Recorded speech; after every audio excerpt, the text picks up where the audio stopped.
Hola compañeros, mi nombre es Joel Enrique Chávez Tapia, soy estudiante de medicina del Instituto Politécnico Nacional del Centro Interdisciplinario de Ciencias de la Salud, Unidad Milpalta, y les vengo a hablar sobre la insuficiencia renal crónica. Para esto primero tenemos que saber la definición. Las guías de la KDOQI definen a la insuficiencia renal crónica como la presencia durante al menos 3 meses de un filtrado glomerular inferior a 60 mililitros por minuto por 1.73 metros cuadrados o de lesiones renales estructurales. ¿A qué me refiero con estructurales? Aquí tengo una pequeña maqueta sobre un riñón, el cual está representando la insuficiencia renal, en el cual veremos defectos en su estructura. En estas partes, en la corteza, no tiene una estructura uniforme, sino que está deformada. ¿Sí? Aquí podemos ver, y ya en la parte medular podemos ver como en el caso el cáliz menor, la pirámide de Malpighi están deteriorándose. Cabe destacar que esta es una enfermedad progresiva no reversible. Ahora, en este caso, en las lesiones estructurales vamos a poder ver alteraciones histológicas en la biopsia renal. Anatómicamente vamos a ver el riñón deformado y con un menor tamaño, y hay otras lesiones que son las funcionales, en la cual vamos a encontrar proteinuria, albuminuria, alteraciones en el sedimento urinario o en las pruebas de imagen que pueden provocar potencialmente un descenso del filtrado glomerular. Eso es una definición que da la guía KDOQI. Ahora bien, las guías KDOQI no solamente nos dan la definición, sino que también nos dan la clasificación de este tipo de enfermedad, que es la insuficiencia renal crónica. Esta se basa en lo que es el filtrado glomerular. Esta tiene 5 fases. La fase número 1 nos va a decir que en la filtración glomerular vamos a encontrar mayor o igual a 90 mililitros por minuto por un 1.73 metros cuadrados, en la cual veremos daño renal con filtración normal o será elevada esta. En la fase número 2, la filtración glomerular será de 60 a 89 mililitros por minuto por 1.73 metros cuadrados. Esto nos dice que el daño renal con filtración será ligeramente disminuida. En la fase número 3, la filtración glomerular será de 30 a 59 mililitros por minuto por 1.73 metros cuadrados. Esto nos dice que el daño renal con filtración será moderada, disminuida. En la fase número 4, el filtrado glomerular será de 15 a 29 mililitros por minuto por 1.73 metros cuadrados. El daño renal será con filtración gravemente disminuida. En la fase número 5, el filtrado será menor a 15 mililitros por minuto por 1.73 metros cuadrados. En este caso ya tendremos una insuficiencia renal terminal, la cual necesitará diálisis. Ahora bien, ¿a qué me refiero con estas fases?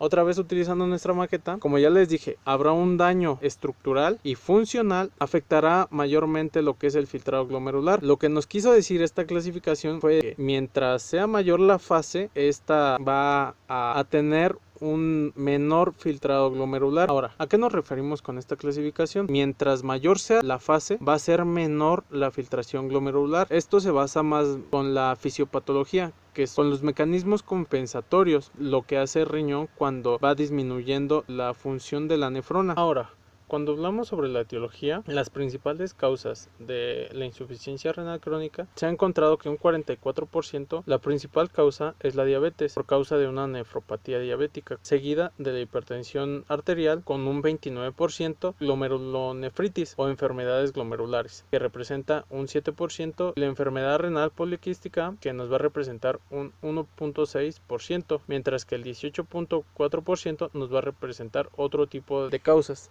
que pueden generar esta enfermedad. Ahora, hablando sobre la fisiopatología, la tasa de filtrado glomerular puede disminuir por tres causas principales. La primera puede ser la pérdida del número de nefronas por daño al tejido renal. La número 2 puede ser la disminución de la tasa glomerular de cada nefrona sin descenso del número total. Tercero, por un proceso combinado de pérdida del número y disminución de la función renal. Ahora, hablando de la pérdida estructural y funcional del tejido renal, tiene como consecuencia una hipertrofia compensatoria de las nefronas sobrevivientes, mejor dicho las que no están dañadas, que intentan mantener el filtrado glomerular. La pérdida estructural y funcional del tejido renal son lo que intentan mantener el filtrado glomerular. Este proceso de hiperfiltración adaptativa es mediado por moléculas vasoactivas, proinflamatorias y factores de crecimiento que a largo plazo inducen un deterioro progresivo. En etapas iniciales de la insuficiencia renal crónica, esta compensación mantiene un filtrado glomerular aumentado, permitiendo una adecuada depuración de sustancias. No es hasta que hay una pérdida al menos del 50% de la función renal. Se ve incrementada la urea y la creatinina en plasma. Cuando la función renal se encuentra en un filtrado glomerular menor del 5 al 10%, el paciente no puede existir sin tratamiento con una diálisis. El síndrome urémico es la manifestación del deterioro funcional de múltiples sistemas orgánicos secundarios a la disfunción renal. La fisiopatología de esta se debe a la acumulación de productos del metabolismo de proteínas y alteraciones que se presentan por la pérdida de la función renal. Se ha identificado sustancias tóxicas en la homocisteína, guaninas y la beta-2 microglobulina. Además de estas,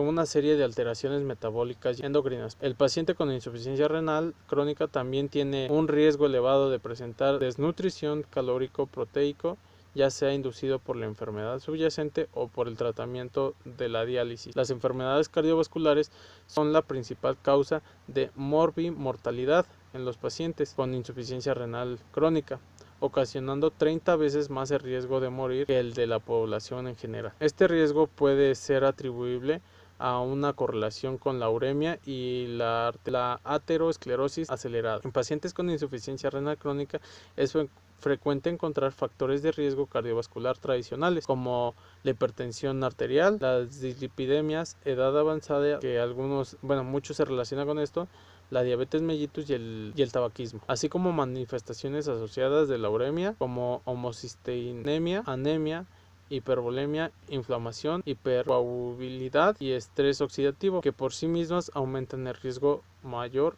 a la cardiovascular. Cuando hablamos de los factores de riesgo de la insuficiencia renal crónica, hablamos de dos clases, de los que se pueden controlar y de los que no pueden controlar. Entre los que se pueden controlar encontramos que es la diabetes mellitus, la hipertensión, la obesidad y el uso de algunas toxicomanías. Entre las que no se pueden controlar es la edad, el sexo, la herencia, la raza, la disminución de la masa renal congénita o adquirida, entre otras más. Ahora, en el cuadro clínico vamos a encontrar una presión arterial incrementada, dándonos así una hipertensión, una urea acumulada, un potasio acumulado en sangre, hiperpotasemia, una disminución en la síntesis de eritropoyetina, una hiperfosfatemia y una acidosis metabólica. Estos van a estar representados por, así como la anorexia, náuseas y vómitos, cefaleas, prurito, dolores óseos, somnolencia, edema de manos y pies, circulaciones musculares, halitosis, equimosis y hematomas, sed excesiva, amenorrea,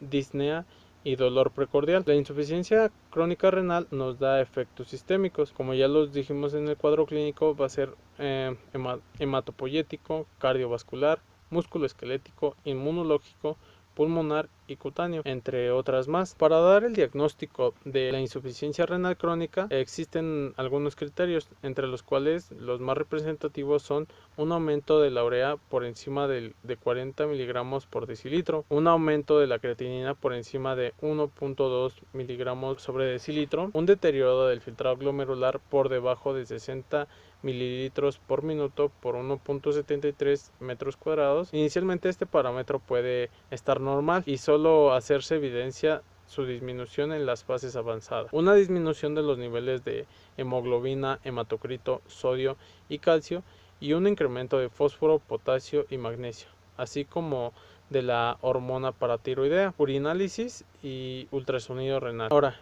El tratamiento de la insuficiencia renal crónica va a ser el tratamiento de las enfermedades concomitantes. A esto me refiero con las enfermedades que causan esta insuficiencia renal crónica, la diabetes y la hipertensión arterial. El tratamiento de estas, las intervenciones para ralentizar la progresión y la reducción de riesgo de la enfermedad cardiovascular. Esto va a ser como tal del estadio 1 al estadio 4.